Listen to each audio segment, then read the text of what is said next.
Нова страница на Сителовата приказна за 80 годишната старица, која заедно со својот сопруг печалела цел живот и живееле во добра имотна состојба, но на 80 години била избркана и сега на улица и нема каде ниту да живее, ниту да оди.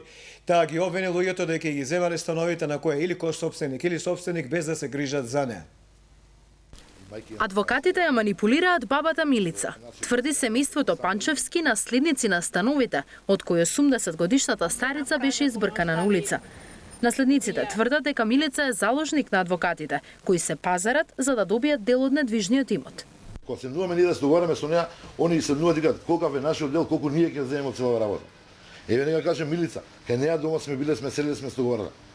И секогаш викала, не, јас сакам за ова што е да стапам Милица стан за мене и дуќан да ми купите.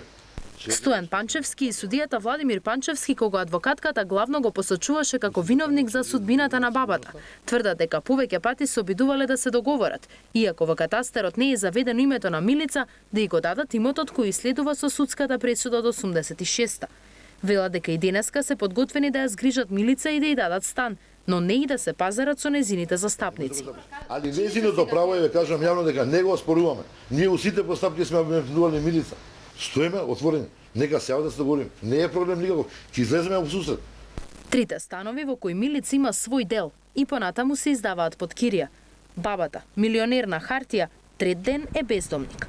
Имам надеж со свењи неја, со све вас, а ја лично сама немам надеж.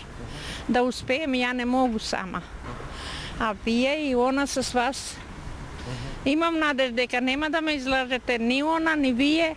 Правните процедури не и се јасни, па веројатно и не знае кој се профитира додека таа моли за помош.